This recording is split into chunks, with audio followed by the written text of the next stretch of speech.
This is The Call of the Wild by Jack London, digitally narrated by ElevenLabs professional voice clone Anarita 2.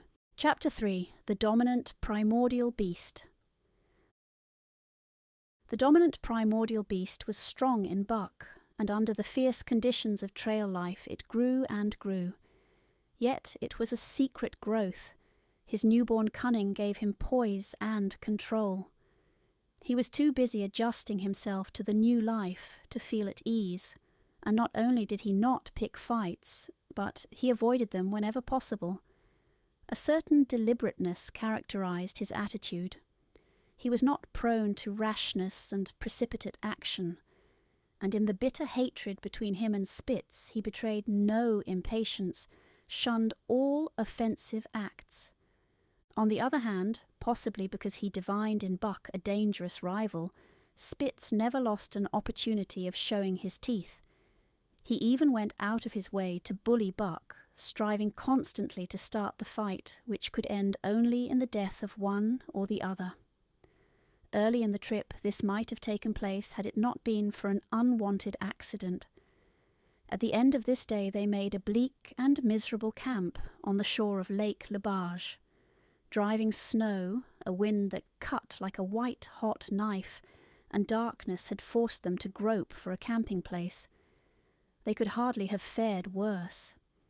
At their backs rose a perpendicular wall of rock, and Perrault and Francois were compelled to make their fire and spread their sleeping robes on the ice of the lake itself. The tent they had discarded at Daia in order to travel light. A few sticks of driftwood furnished them with a fire that thawed down through the ice and left them to eat supper in the dark. Close in under the sheltering rock, Buck made his nest. So snug and warm was it that he was loath to leave it when Francois distributed the fish which he had first thawed over the fire. But when Buck finished his ration and returned, he found his nest occupied. A warning snarl told him that the trespasser was Spitz. Till now Buck had avoided trouble with his enemy, but this was too much. The beast in him roared. He sprang upon Spitz with a fury which surprised them both, and Spitz, particularly, for his whole experience with Buck had gone to teach him that his rival was an unusually timid dog, who managed to hold his own only because of his great weight and size. Francois was surprised too when they shot out in a tangle from the disrupted nest, and he divined the cause of the trouble. Ah, he cried to Buck, "Gif it to heem, by gar! Gif it to heem, the dirty thief!" Spitz was equally willing. He was crying with sheer rage and eagerness as he circled back and forth for a chance to spring in. Buck was no less eager and no less cautious, as he likewise circled back and forth for the advantage. But it was then that the unexpected happened, the thing which projected their struggle for supremacy far into the future, past many a weary mile of trail and toil. An oath from Perrault, the resounding impact of a club upon a bony frame, and a shrill yelp of pain, heralded the breaking forth of pandemonium. The camp was suddenly discovered to be alive with skulking furry forms, starving huskies, 4 or 5 score of them, who had scented the camp from some Indian village. They had crept in while Buck and Spitz were fighting, and when the 2 men sprang among them with stout clubs, they showed their teeth and fought back. They were crazed by the smell of the food. Perrault found one with head buried in the grub box. His club landed heavily on the gaunt ribs, and the grub box was capsized on the ground. On the instant, a score of the famished brutes were scrambling for the bread and bacon. The clubs fell upon them unheeded. They yelped and howled under the rain of blows, but struggled none the less madly till the last crumb had been devoured. In the meantime, the astonished team dogs had burst out of their nests, only to be set upon by the fierce invaders. Never had Buck seen such dogs. It seemed as though their bones would burst through their skin. They were mere skeletons draped loosely in draggled hides, with blazing eyes and slavered fangs. But the hunger madness made them terrifying, irresistible. There was no opposing them. The team dogs were swept back against the cliff at the first onset. Buck was beset by 3 huskies, and in a trice his head and shoulders were ripped and slashed. The din was frightful. Billy was crying as usual. Dave and Solix, dripping blood from a score of wounds, were fighting bravely side by side. Joe was snapping like a demon. Once his teeth closed on the foreleg of a husky, and he crunched down through the bone. Pike, the malingerer, leapt upon the crippled animal, breaking its neck with a quick flash of teeth and a jerk. Buck got a frothing adversary by the throat, and was sprayed with blood when his teeth sank through the jugular. The warm taste of it in his mouth goaded him to greater fierceness. He flung himself upon another, and at the same time felt teeth sink into his own throat. It was Spitz treacherously attacking from the side. Perrault and Francois, having cleaned out their part of the camp, hurried to save their sled dogs. The wild wave of famished beasts rolled back before them, and Buck shook himself free. But it was only for a moment. The 2 men were compelled to run back to save the grub, upon which the huskies returned to the attack on the team. Billy, terrified into bravery, sprang through the savage circle and fled away over the ice. Pike and Dub followed on his heels, with the rest of the team behind. As Buck drew himself together to spring after them, out of the tail of his eye he saw Spitz rush upon him with the evident intention of overthrowing him. Once off his feet and under that mass of huskies, there was no hope for him. But he braced himself to the shock of Spitz's charge, then joined the flight out on the lake. Later the 9 team dogs gathered together and sought shelter in the forest. Though unpursued, they were in a sorry plight. There was not one who was not wounded in 4 or 5 places, while some were wounded grievously. Dub was badly injured in a hind leg. Dolly, the last husky added to the team at Dyer, had a badly torn throat. Joe had lost an eye, while Billy, the good-natured, with an ear chewed and rent to ribbons, cried and whimpered throughout the night. At daybreak they limped warily back to camp, to find the marauders gone and the 2 men in bad tempers. Fully half their grub supply was gone. The huskies had chewed through the sled lashings and canvas coverings. In fact, nothing, no matter how remotely eatable, had escaped them. They had eaten a pair of Perrault's moose-hide moccasins, chunks out of the leather traces, and even 2 feet of lash from the end of Francois's whip. He broke from a mournful contemplation of it to look over his wounded dogs. "Ah, my friends," he said softly, "mebbe it mek you mad dog, dose many bites. Mebbe all mad dog, sacre dame. What you think, Perrault?" The courier shook his head dubiously. With 400 miles of trail still between him and Dawson, he could ill afford to have madness break out among his dogs. 2 hours of cursing and exertion got the harnesses into shape, and the wound-stiffened team was under way, struggling painfully over the hardest part of the trail they had yet encountered, and, for that matter, the hardest between them and Dawson.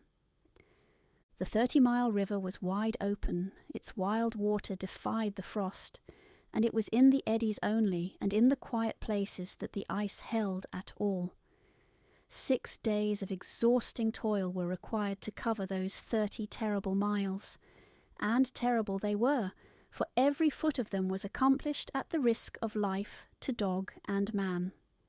A dozen times Perrault, nosing the way, broke through the ice bridges, being saved by the long pole he carried, which he so held that it fell each time across the hole made by his body. But a cold snap was on, the thermometer registering 50 below zero, and each time he broke through he was compelled for very life to build a fire and dry his garments. Nothing daunted him. It was because nothing daunted him that he had been chosen for government courier. He took all manner of risks, resolutely thrusting his little weazened face into the frost and struggling on from dim dawn to dark. he skirted the frowning shores on rim ice that bent and crackled underfoot and upon which they dared not halt. Once the sled broke through with Dave and Buck, and they were half frozen and all but drowned by the time they were dragged out. The usual fire was necessary to save them. They were coated solidly with ice, and the two men kept them on the run around the fire, sweating and thawing, so close that they were singed by the flames. At another time Spitz went through, dragging the whole team after him up to Buck, who strained backward with all his strength, his forepaws on the slippery edge and the ice quivering and snapping all around. But behind him was Dave, likewise straining backward, and behind the sled was Francois, pulling till his tendons cracked. Again the rim ice broke away before and behind, and there was no escape except up the cliff. Perrault scaled it by a miracle, while Francois prayed for just that miracle, and with every thong and sled lashing and the last bit of harness rove into a long rope, the dogs were hoisted one by one to the cliff crest. Francois came up last, after the sled and load. Then came the search for a place to descend, which descent was ultimately made by the aid of the rope, and night found them back on the river with 1/4 of a mile, to the day's credit. By the time they made the Hootalinqua and good ice, Buck was played out. The rest of the dogs were in like condition, but Perrault, to make up lost time, pushed them late and early. The first day they covered 35 miles to the Big Salmon. The next day 35 more to the Little Salmon. The third day 40 miles, which brought them well up toward the Five Fingers. Buck's feet were not so compact and hard as the feet of the huskies. His had softened during the many generations since the day his last wild ancestor was tamed by a cave-dweller or river-man. All day long he limped in agony, and camp once made, lay down like a dead dog. Hungry as he was, he would not move to receive his ration of fish, which Francois had to bring to him. Also the dog-driver rubbed Buck's feet for half an hour each night after supper, and sacrificed the tops of his own moccasins to make 4 moccasins for Buck. This was a great relief, and Buck caused even the weazened face of Perrault to twist itself into a grin one morning when Francois forgot the moccasins, and Buck lay on his back, his 4 feet waving appealingly in the air, and refused to budge without them. Later his feet grew hard to the trail, and the worn-out foot-gear was thrown away. At the Pelly one morning, as they were harnessing up, Dolly, who had never been conspicuous for anything, went suddenly mad. She announced her condition by a long, heart-breaking wolf howl that sent every dog bristling with fear, then sprang straight for Buck. He had never seen a dog go mad, nor did he have any reason to fear madness, yet he knew that here was horror, and fled away from it in a panic. Straight away he raced with Dolly, panting and frothing, one leap behind, nor could she gain on him, so great was his terror, nor could he leave her, so great was her madness. He plunged through the wooded breast of the island, flew down to the lower end, crossed a back channel filled with rough ice to another island, gained a third island, curved back to the main river, and in desperation started to cross it. And all the time, though he did not look, he could hear her snarling just one leap behind. Francois called to him 1/4 of a mile away, and he doubled back, still one leap ahead, gasping painfully for air, and putting all his faith in that Francois would save him. The dog-driver held the axe poised in his hand, and as Buck shot past him, the axe crashed down upon Mad Dolly's head. Buck staggered over against the sled, exhausted, sobbing for breath, helpless. This was Spitz's opportunity. He sprang upon Buck, and twice his teeth sank into his unresisting foe, and ripped and tore the flesh to the bone. Then Francois's lash descended, and Buck had the satisfaction of watching Spitz receive the worst whipping as yet administered to any of the teams. "One devil, dat Spitz," remarked Perrault.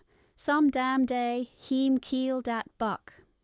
"Dat buck two devils," was Francois's rejoinder. "All de time I watch dat buck I know for sure. Listen, some damn fine day heem get mad like hell, and den heem chew dat Spitz all up and spit heem out on de snow. Sure, I know." From then on, it was war between them. Spitz, as lead dog and acknowledged master of the team, felt his supremacy threatened by this strange Southland dog. And strange Buck was to him, for of the many Southland dogs he had known, not one had shown up worthily in camp and on trail.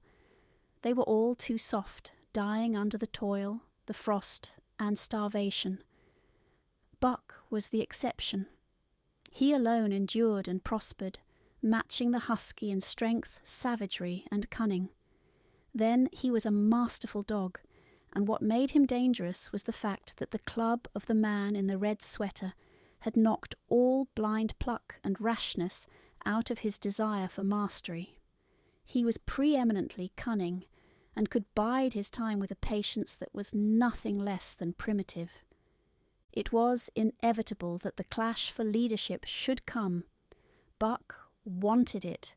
He wanted it because it was his nature, because he had been gripped tight by that nameless, incomprehensible pride of the trail and trace, that pride which holds dogs in the toil to the last gasp, which lures them to die joyfully in the harness, and breaks their hearts if they are cut out of the harness.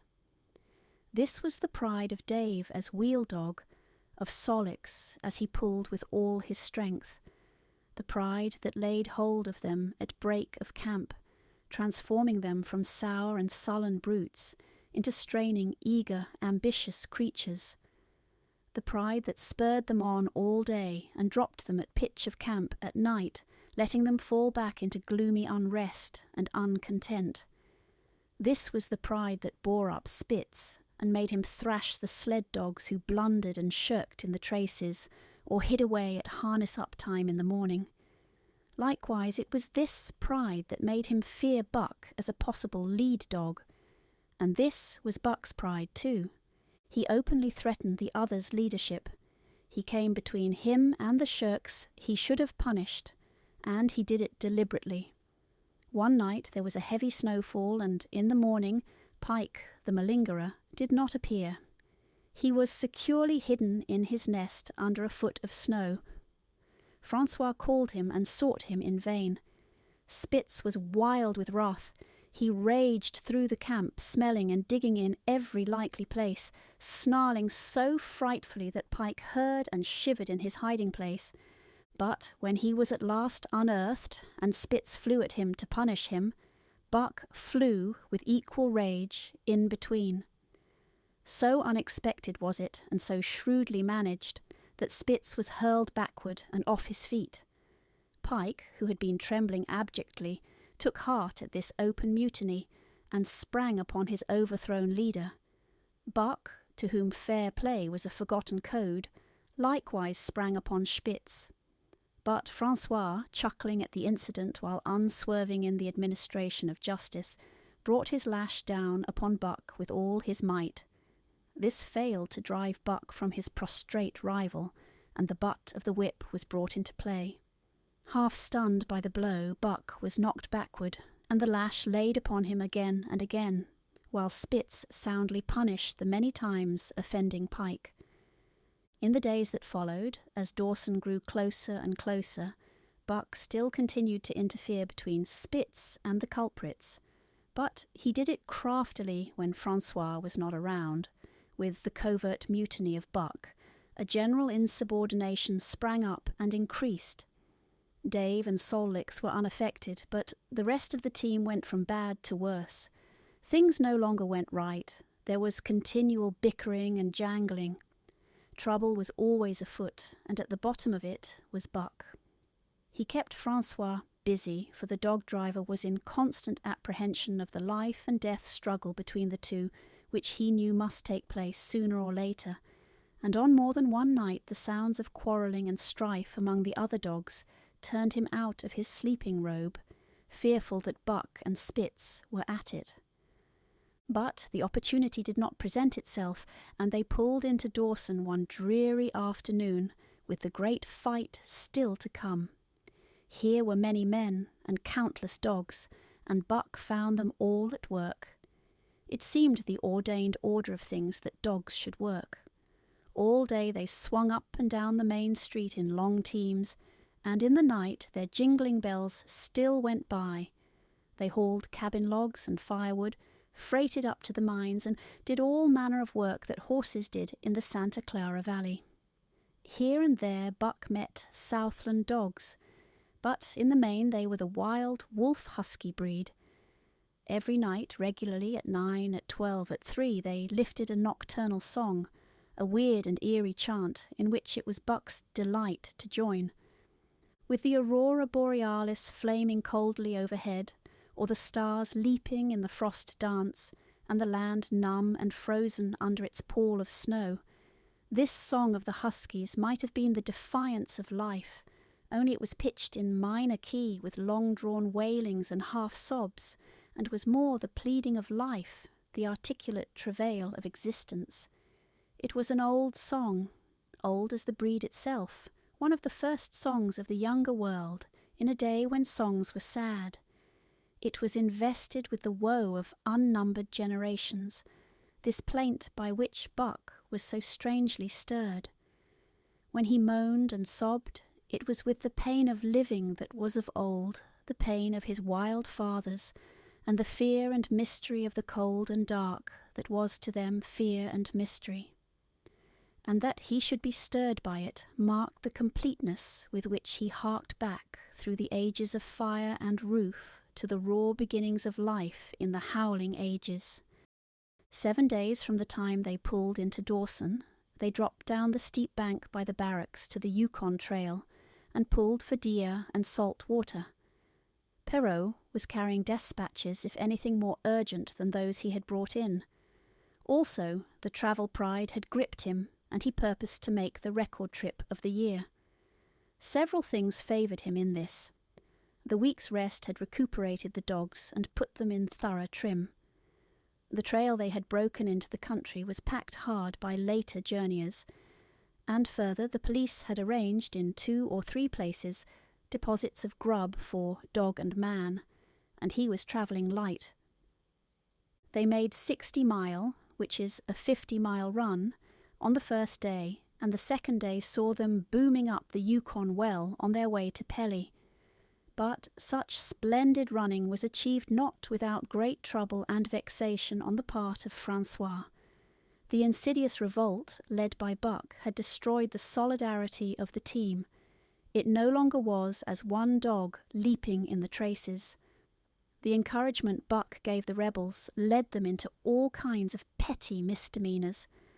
No more was Spitz, a leader greatly, to be feared. The old awe departed, and they grew equal to challenging his authority. Pike robbed him of half a fish one night, and gulped it down under the protection of Buck. Another night, Dub and Joe fought Spitz, and made him forego the punishment they deserved. And even Billy, the good-natured, was less good-natured, and whined not half so placatingly as in former days. Buck never came near Spitz without snarling and bristling menacingly. In fact, his conduct approached that of a bully, and he was given to swaggering up and down before Spitz's very nose. The breaking down of discipline likewise affected the dogs in their relations with one another. They quarrelled and bickered more than ever among themselves, till at times the camp was a howling bedlam. Dave and Sol-Leks alone were unaltered, though they were made irritable by the unending squabbling. Francois swore strange barbarous oaths, and stamped the snow in futile rage, and tore his hair. His lash was always singing among the dogs, but it was of small avail. Directly his back was turned, they were at it again. He backed up Spitz with his whip, while Buck backed up the remainder of the team. Francois knew he was behind all the trouble, and Buck knew he knew, but Buck was too clever ever again to be caught red-handed. He worked faithfully in the harness, for the toil had become a delight to him. Yet it was a greater delight slyly to precipitate a fight amongst his mates and tangle the traces. At the mouth of the Tahkeena, one night after supper, Dub turned up a snowshoe rabbit, blundered it, and missed. In a second the whole team was in full cry. 100 yards away was a camp of the Northwest Police with 50 dogs, huskies all, who joined the chase. The rabbit sped down the river, turned off into a small creek, up the frozen bed of which it held steadily. It ran lightly on the surface of the snow while the dogs ploughed through by main strength. Buck led the pack 60 strong around bend after bend, but he could not gain. He lay down low to the race, whining eagerly, his splendid body flashing forward, leap by leap, in the wan white moonlight. And leap by leap, like some pale frost wraith, the snowshoe rabbit flashed on ahead. All that stirring of old instincts which at stated periods drives men out from the sounding cities to forest and plain to kill things by chemically propelled leaden pellets, the bloodlust, the joy to kill, all this was Buck's, only it was infinitely more intimate. He was ranging at the head of the pack, running the wild thing down, the living meat, to kill with his own teeth and wash his muzzle to the eyes in warm blood. There is an ecstasy that marks the summit of life, and beyond which life cannot rise. And such is the paradox of living. This ecstasy comes when one is most alive, and it comes as a complete forgetfulness that one is alive. This ecstasy, this forgetfulness of living comes to the artist, caught up and out of himself in a sheet of flame. It comes to the soldier, war-mad on a stricken field, and refusing quarter. And it came to Buck, leading the pack, sounding the old wolf cry, straining after the food that was alive, and that fled swiftly before him through the moonlight. He was sounding the deeps of his nature, and of the parts of his nature that were deeper than he, going back into the womb of time. He was mastered by the sheer surging of life, the tidal wave of being, the perfect joy of each separate muscle, joint, and sinew, in that it was everything that was not death, that it was aglow and rampant, expressing itself in movement, flying exultantly under the stars and over the face of dead matter that did not move. But Spitz, cold and calculating even in his supreme moods, left the pack and cut across a narrow neck of land where the creek made a long bend around.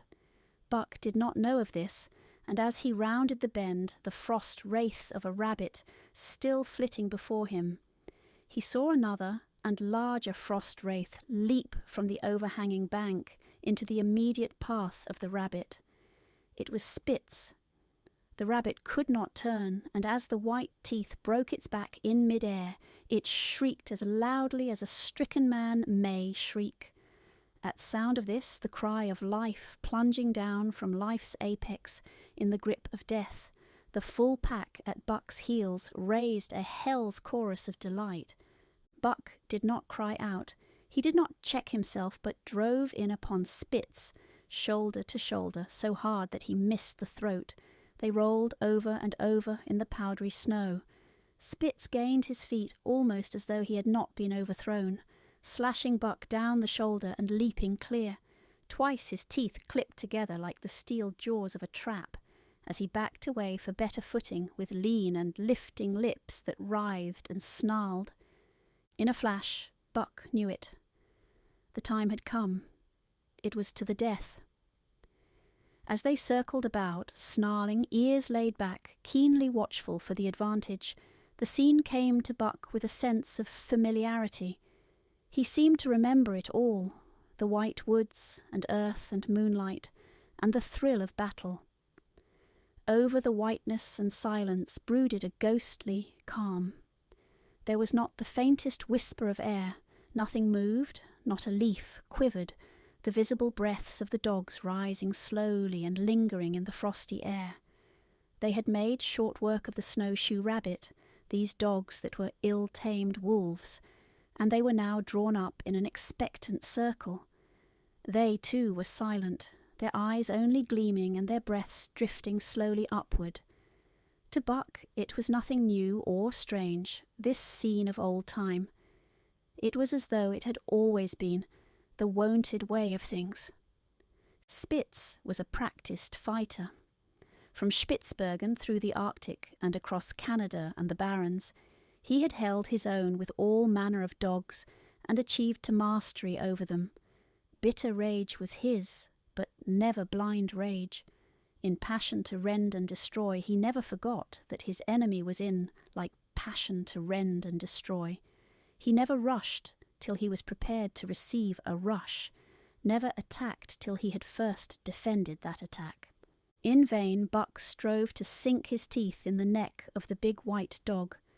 Wherever his fangs struck for the softer flesh, they were countered by the fangs of Spitz. Fang clashed fang, and lips were cut and bleeding, but Buck could not penetrate his enemy's guard. Then he warmed up and enveloped Spitz in a whirlwind of rushes. Time and time again he tried for the snow-white throat, where life bubbled near to the surface, and each time and every time Spitz slashed him and got away. Then Buck took to rushing as though for the throat, when, suddenly drawing back his head and curving in from the side, he would drive his shoulder at the shoulder of Spitz as a ram by which to overthrow him. But instead, Buck's shoulder was slashed down each time as Spitz leaped lightly away. Spitz was untouched, while Buck was streaming with blood and panting hard. The fight was growing desperate, and all the while the silent and wolfish circle waited to finish off whichever dog went down. As Buck grew winded, Spitz took to rushing, and he kept him staggering for footing. Once Buck went over, and the whole circle of 60 dogs started up, but he recovered himself almost in mid-air, and the circle sank down again and waited. But Buck possessed a quality that made for greatness, imagination. He fought by instinct, but he could fight by head as well. He rushed as though attempting the old shoulder trick, but at the last instant swept low to the snow and in. His teeth closed on Spitz's left foreleg. There was a crunch of breaking bone, and the white dog faced him on 3 legs. Thrice he tried to knock him over, then repeated the trick and broke the right foreleg. Despite the pain and helplessness, Spitz struggled madly to keep up. He saw the silent circle with gleaming eyes, lolling tongues and silvery breaths drifting upward, closing in upon him as he had seen similar circles close in upon beaten antagonists in the past. Only this time he was the one who was beaten. There was no hope for him. Buck was inexorable. Mercy was a thing reserved for gentler climes. He manoeuvred up for the final rush. The circle had tightened till he could feel the breaths of the huskies on his flanks. He could see them, beyond Spitz and to either side, half crouching for the spring, their eyes fixed upon him. A pause seemed to fall. Every animal was motionless, as though turned to stone. Only Spitz quivered and bristled as he staggered back and forth, snarling with horrible menace, as though to frighten off impending death. Then Buck sprang in and out, but while he was in, shoulder had at last squarely met shoulder. The dark circle became a dot on the moon-flooded snow as Spitz disappeared from view. Buck stood and looked on, the successful champion, the dominant primordial beast who had made his kill and found it good.